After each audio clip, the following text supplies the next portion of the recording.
guys, welcome to Mysteries with Pippa. This video is take 5. For some reason today I'm just not with it, but I'm gonna roll with it. We're gonna be fine. I'm gonna make it through.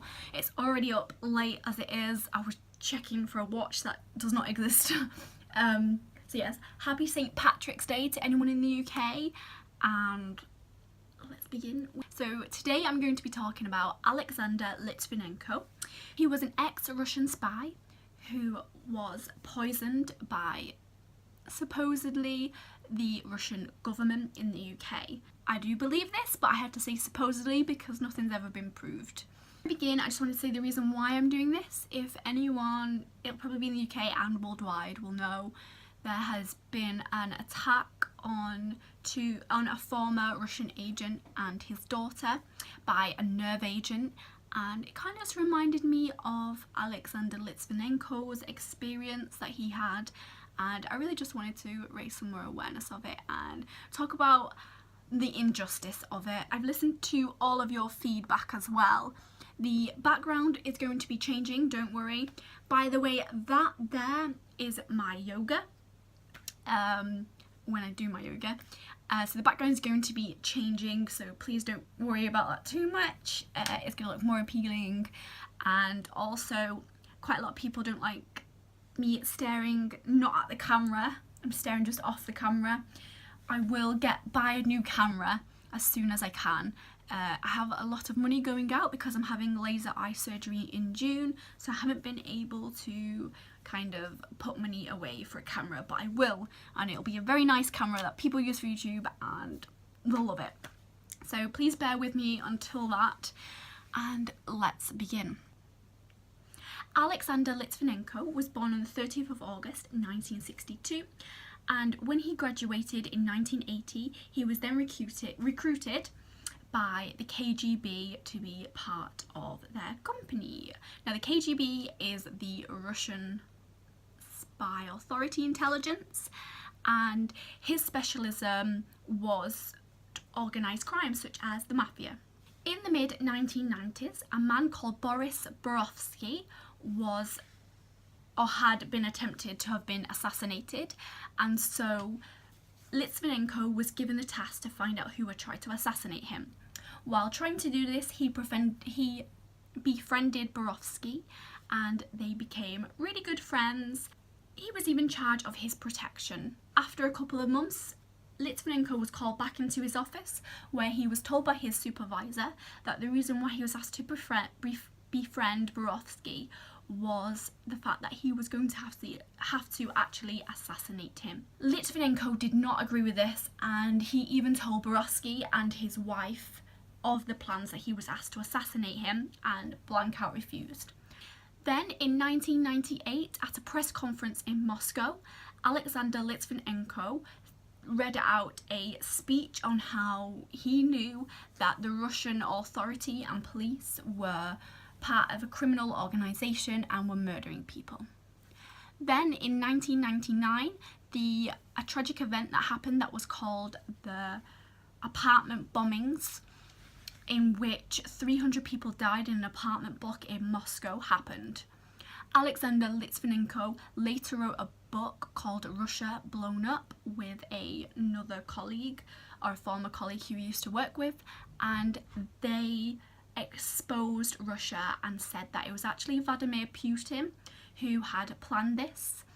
Now Vladimir Putin at the time blamed this set of people called the Chechens, and by doing so he said it was a terrorist attack, and he later fought with the Chechens, and subsequently it led to the power of Putin in 2000. Now Alexander Litvinenko blamed the attacks on not the Chechens but on Vladimir Putin, and said it was actually them that did it. A couple of months after this, Alexander Litvinenko was arrested and charged with a lot of accusations towards the state of Russia and betrayals. Now, while he was never charged or never convicted for it, it was essentially a warning to Alexander Litvinenko that he was treading on grounds that he should not be, by refusing to help the government. He was seen as now as a traitor. Alexander Litvinenko and Boris Borovsky then decided that it was too dangerous to stay in Moscow. So in October 2000, Alexander Litvinenko took his wife and child on holiday to Spain. When they arrived to Spain, Litvinenko then revealed that they would not be returning to Moscow in fear of their life. Now, they tried to seek refuge in the USA, but they were denied. So then they arrived to the UK and they were granted asylum here as political refugees. While this was happening back in Russia, Alexander Litvinenko was kind of the poster boy for a traitor, and they even used his face as target practice within the KGB. In July 2006, Alexander Litvinenko wrote an article about Putin and called it Vladimir Putin the Paedophile, in which it showed a video or a picture of Vladimir Putin kissing a boy's abdomen area. You can see this picture here. Because Litvinenko had refused orders of helping the KGB assassinate Borovsky, because he had told of a press conference in Moscow in 1999 about the organised crime within the police force, because he had escaped to Russia despite undergrounds that he was not to leave Moscow, because he was helping the British intelligence service, and he'd posted an article about Vladimir Putin being a paedophile. He was seen as the ultimate traitor and so therefore had to be assassinated by the Russians, who began the first attempt to assassinate Alexander Litvinenko. On the 16th of October 2006, Alexander Litvinenko met two former KGB spies, now turned private investigators. The first colleague he met was Andrew Lugovoy and the second was Dmitry Koftin. They met them at a sushi restaurant, and it wasn't found out until a couple of months later that this was the first attempt to try and assassinate Alexander Litvinenko. Alexander Litvinenko's wife, Marina, later said in an interview that she remembers him coming home from this meeting and being violently ill and throwing up, but he made a full recovery. The second, and the one that was the fatal attempt at murdering Litvinenko, was on the 1st of November 2006. He met again with Lugovoy and Koftin at the Millennial Hotel in central London, where they had tea together. So the reason why he was meeting both of these men is quite conflicting. Now, in some articles and documentaries, it said that Andrew Lugovoy had said that he wanted to form a business with Litvinenko on private investigations because they were former KGB members. They were very good at being a private investigator, and they wanted to start a business together in the UK along with Dmitry Koftin. The other theory is that they were meeting because Alexander Litvinenko was going to receive information from Andrew Lugovoy and Dmitry Koftin about the Russians in the KGB, and that he was going to pass his information on to the British intelligence services for a price, and that they would split the money. While they were having tea at the Millennial Hotel, Andrew Lugovoy was seen going to the bathroom with his hand in his pocket. 15 minutes afterwards, Dmitry Koftin was also seen doing the same thing. Later that night, Alexander Litvinenko went home to his wife and child, and they celebrated their 6th anniversary of escaping Russia and living in the UK. But also that night, Litvinenko fell ill. He was vomiting profusely and was also complaining of stomach pains. Now, because this had happened before, Marina, his wife, felt like it would be food poisoning as they thought it was the first time, but Litvinenko at that time said something that is actually really creepy. So he told his wife that he thought he had chemical poisoning. Marina was really kind of shocked by this because they had not been near any chemical substances, but he said that he thought this because he had training while at the KGB and he was having the exact same symptoms that he was trained to look out for. 2 days After falling ill, he was then transported to his local hospital, and further from this, as they couldn't treat it, he was then transferred to the University Hospital in central London. When he was first admitted, his white blood cell count was so low, it was described as having bone marrow failure.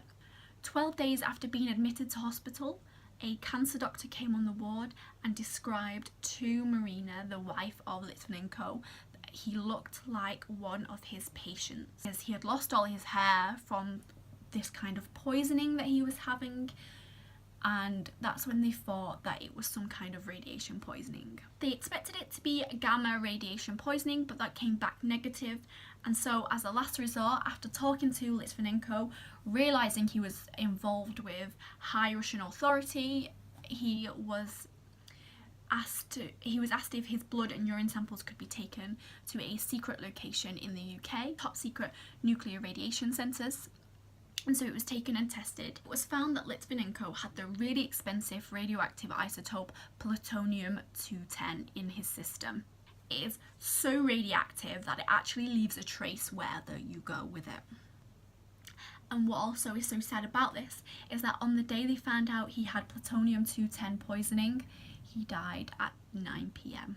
After he died, his hospital room that he was in was then sealed off. His wife was also notified that it wasn't safe to go home, so not only did she lose her husband that day, she also lost her home. Because the radioactive substance was so toxic that they could actually follow the trail, so that is exactly what the police did around the UK.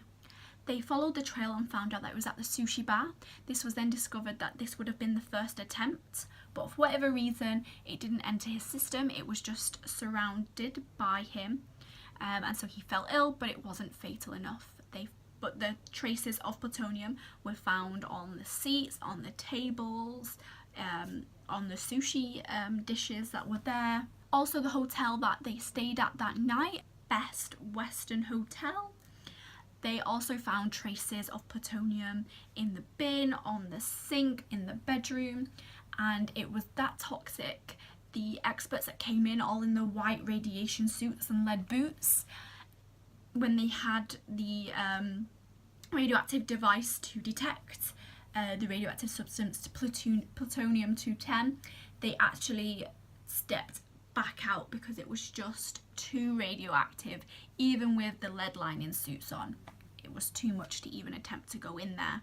They actually even found the plutonium trail line on the airline going from Moscow to London. Now, in the second attempt, they went to Millennial Hotel. They found a highly concentrated teapot that was filled with plutonium-210, and in one of the documentaries that I've watched, an expert in nuclear radioactive substances, and specifically plutonium-210, describes how easy it is for it to be transported. So when it would have been poured out from the tea, it would have been in the cup. Alexander Litvinenko would have drank from the cup, it would have gone into his system, affecting him, it would have been on his lips, it would have been easy for Litvinenko to wipe his lips, so then the contamination would have gone on his hand. His hand would have rested on the table, and plutonium was found all over the table. A waiter would have come along and wiped the table, it would then have been on his hand and on a cloth. He would have put the cloth in the back room, he would have put his hand on another table in the back room, another person would have touched that table or that cloth, and that is how easy plutonium-210 spread around London. Also, I don't know if you remember me telling you, both colleagues that he was with went to the bathroom in the Millennial Hotel 15 minutes apart with their hand in their pocket. The toilets in which they went into found high concentrations on the sink and on the door handle. They also found plutonium-210 traces on the London Underground, but they didn't tell the public to avoid panic. Now, while Litvinenko was conscious in hospital, I have a manuscript of who he blames for his poisoning. So Litvinenko says, having knowledge of this system, I know that this order could have been only given by one person. The policeman then asks, would you like to tell us who this person is? Then Litvinenko responds with, the President of the Russian Federation, Vladimir Putin.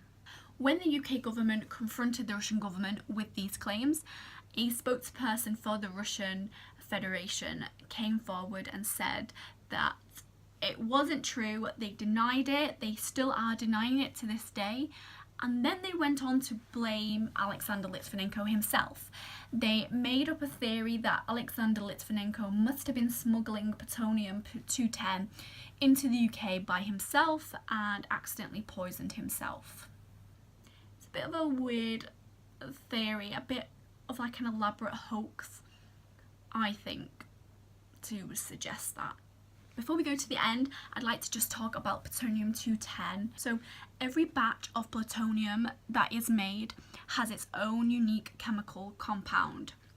So it's almost like a fingerprint, almost like every plutonium batch that is made is an individual person. And so when you have that, you can trace that person and you can also see where it was made. Now, Russia also sells plutonium to the West, and when they compared the plutonium that they had sold to the West and they compared it to the plutonium that had infected Alexander Litvinenko, it was a match.